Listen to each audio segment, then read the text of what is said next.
Hi all, അസ്സലാമു അലൈക്കും. Welcome back to Silnas kitchen. ഇന്നത്തെ റെസിപ്പി നല്ല സിമ്പിൾ ആയിട്ടുള്ള ഒരു വെറൈറ്റി ആയിട്ടുള്ള ഒരു അടിപൊളി പലഹാരത്തിന്റെ റെസിപ്പിയാണ്. നമ്മുടെ വീട്ടിലൊക്കെ പെട്ടെന്നൊരു ഗസ്റ്റ് വരുവാണെന്നുണ്ടെങ്കിലും നോമ്പ് തുറക്കുന്ന ടൈമിലൊക്കെ വളരെ പെട്ടെന്ന് തയ്യാറാക്കി എടുക്കാൻ പറ്റുന്ന നല്ല ടേസ്റ്റി ആയിട്ടുള്ള ഒരു അടിപൊളി പലഹാരമാണ്. ഇതെങ്ങനെയാണ് തയ്യാറാക്കുന്നതെന്ന് അറിയാനായിട്ട് വീഡിയോ സ്കിപ്പ് ചെയ്യാതെ മുഴുവനായിട്ടൊന്ന് കണ്ടു നോക്കണേ.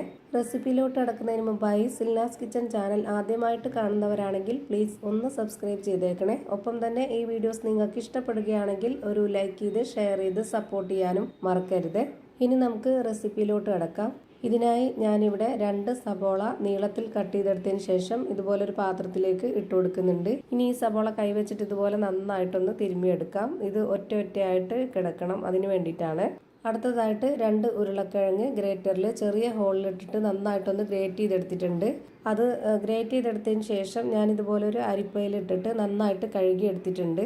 ഗ്രേറ്റ് ചെയ്തെടുക്കുമ്പോൾ ഉരുളക്കിഴങ്ങിൽ നിന്ന് നല്ല കട്ടിയായിട്ടുള്ള ഒരു നീര് വരും. അപ്പോൾ അത് വേണ്ട നമുക്ക്. അതുകൊണ്ടാണ് ഇതുപോലെ അരിപ്പയിലിട്ടിട്ട് നന്നായിട്ട് കഴുകി എടുത്തിട്ടുള്ളത്. എന്നിട്ട് വെള്ളമെല്ലാം ഊറ്റിക്കളഞ്ഞിട്ടാണ് ഇതിലേക്ക് ഇട്ട് കൊടുക്കേണ്ടത്.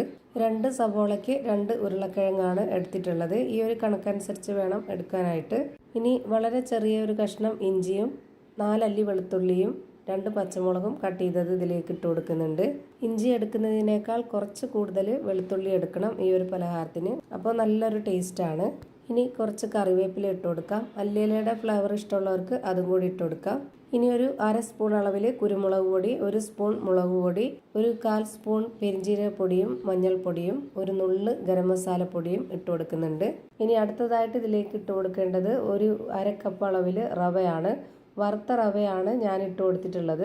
വറുക്കാത്ത റവയാണെന്നുണ്ടെങ്കിൽ ജസ്റ്റ് ഒന്ന് പാനിലിട്ടിട്ട് ചെറുതായിട്ടൊന്ന് വറുത്തെടുത്താൽ മതി. എന്നിട്ട് ഇതിലേക്ക് ഇട്ട് കൊടുക്കാം. പിന്നെ ഇതിലേക്ക് വേണ്ടത് വറുത്ത അരിപ്പൊടിയാണ്. അതും 1/2 കപ്പ് അളവിലാണ് ഞാൻ ഇതിലേക്ക് ഇട്ട് കൊടുത്തിട്ടുള്ളത്. ഇനി ഇതിലേക്ക് ആവശ്യത്തിനുള്ള ഉപ്പിട്ട് കൊടുക്കാം. എന്നിട്ട് കൈ വെച്ചിട്ട് നന്നായിട്ടൊന്ന് മിക്സ് ചെയ്തിട്ടെടുക്കാം. ആദ്യം ഇതുപോലെ വെള്ളമൊന്നും ഒഴിച്ചു കൊടുക്കാതെ നന്നായിട്ടൊന്ന് മിക്സ് ചെയ്ത് കൊടുത്തു കഴിഞ്ഞാൽ നമുക്കിതിലേക്ക് എത്രത്തോളം വെള്ളം വേണ്ടി വരും എന്നുള്ളത് മനസ്സിലാവും. അപ്പോൾ അതിനനുസരിച്ച് ഘട്ടം ഘട്ടമായിട്ട് ഒഴിച്ചു കൊടുത്തിട്ട് നന്നായിട്ട് പാകപ്പെടുത്തിയാൽ മതി. ഞാനിപ്പോൾ ഇതിലേക്കൊരു 1/2 കപ്പ് അളവിൽ വെള്ളം ഒഴിച്ചു കൊടുത്തിട്ടുണ്ട്. ഇനി നമുക്കൊന്നുകൂടെ ഒന്ന് യോജിപ്പിച്ചെടുക്കാം. അങ്ങനെ ആകുമ്പോഴാണ് നമുക്കിതിൻ്റെ കറക്റ്റ് പരുവം കിട്ടുള്ളൂ. അല്ലാന്നുണ്ടെങ്കിൽ പരുവം തെറ്റിപ്പോവും. നമ്മുടെ ഈ ഒരു മാവ് കൈകൊണ്ട് പിടിക്കുമ്പോൾ ഒട്ടുന്ന ആ ഒരു പരുവത്തിലാണ് കറക്റ്റായിട്ടുള്ള പരുവം. 1/2 കപ്പ് വെള്ളം തന്നെ ഇതിൽ മതിയായിട്ടുണ്ട്. ഇത് കാണുമ്പോൾ തന്നെ നിങ്ങൾക്ക് ഇതിൻ്റെ കറക്റ്റായിട്ടുള്ള പരുവം മനസ്സിലാവും. ഇനി ഇത് റെഡിയാക്കി എടുക്കാനായിട്ട് ഒരു പാൻ സ്റ്റൗവിലേക്ക് വെച്ച് ഫ്ലെയിം ഓണാക്കി കൊടുത്തിട്ടുണ്ട്. അതിലേക്ക് കുറച്ച് ഓയിലോ എണ്ണയോ ഒഴിച്ചു കൊടുത്തതിന് ശേഷം ഇതുപോലെ മൊത്തത്തിലൊന്ന് സ്പ്രെഡാക്കി കൊടുക്കണം. എന്നിട്ട് നമ്മൾ റെഡിയാക്കി വെച്ചിട്ടുള്ള ആ ഒരു മിക്സ് ഇതിലേക്ക് മുഴുവനായിട്ടും ഇട്ട് കൊടുത്തിട്ട് കറക്റ്റായിട്ടൊന്ന് ലെവൽ ചെയ്ത് കൊടുക്കണം. നമ്മളിത് ഒരുപാട് ഫ്ലെയിം കൂട്ടി വെച്ച് വേവിച്ചെടുക്കരുത്. അപ്പോൾ ഇതിൻ്റെ അകമൊന്നും വേവാതെ പുറമെ പെട്ടെന്ന് കരിഞ്ഞു പോവും. അതുകൊണ്ട് നല്ല ലോ ഫ്ലെയിമിൽ ഇട്ട് കൊടുത്തിട്ട് വേണം ഇത് വേവിച്ചെടുക്കാനായിട്ട്. എത്ര സമയം വേവാനായിട്ട് എടുക്കുന്നോ അത്രയും സമയം വരെ ലോ ഫ്ലെയിമിൽ തന്നെ വെച്ചിരിക്കുക. എന്നാലാണ് കറക്റ്റ് പരുവത്തിന് വെന്ത് കിട്ടുള്ളൂ. ഇപ്പോൾ ഞാൻ നല്ല പോലെ കറക്റ്റാക്കി കൊടുത്തതിന് ശേഷം ഇതുപോലെ അടപ്പ് വെച്ചൊന്ന് അടച്ചു കൊടുത്തിട്ടുണ്ട്. ഒരു 15 മിനിറ്റ് സമയം വേണ്ടി വരും ഇതൊന്ന് വെന്ത് കിട്ടാനായിട്ട്. ഇപ്പോൾ ഇതിൻ്റെ ഒരു ഭാഗം വെന്ത് കിട്ടിയിട്ടുണ്ട്. ഇനി ഈ ഒരു പാനിൽ തന്നെ തിരിച്ചിട്ട് കൊടുത്ത് വേവിക്കാനായിട്ട് ബുദ്ധിമുട്ടാണ്. അതുകൊണ്ട് ഞാൻ ഇതുപോലെ വേറൊരു പരന്ന പാൻ എടുത്തിട്ട് അതിൽ കുറച്ച് ഓയിൽ ഒഴിച്ചു കൊടുത്ത് നന്നായൊന്ന് സ്പ്രെഡാക്കിയതിന് ശേഷം ഇത് ഇട്ട് കൊടുക്കുന്നുണ്ട്.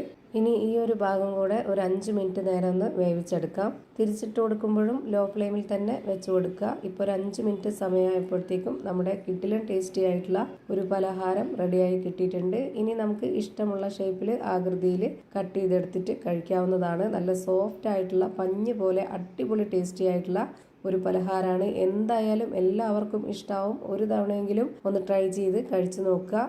അപ്പോൾ ഇത്രയേ ഉള്ളൂ ഇന്നത്തെ വീഡിയോ ഇഷ്ടമായാൽ ലൈക്ക് ചെയ്യാനും കമൻറ്റ് ചെയ്യാനും ഷെയർ ചെയ്യാനും മറക്കരുത്. അതുപോലെ തന്നെ ഞാനിടുന്ന പുതിയ വീഡിയോസ് നോട്ടിഫിക്കേഷനായിട്ട് കിട്ടുന്നതിന് വേണ്ടി സബ്സ്ക്രൈബ് ചെയ്ത് ബെല്ലൈക്കൺ അമർത്തി അതിൽ ഓൾ എന്ന ഓപ്ഷൻ എനേബിൾ ചെയ്ത് കൊടുക്കാനും മറക്കരുത്.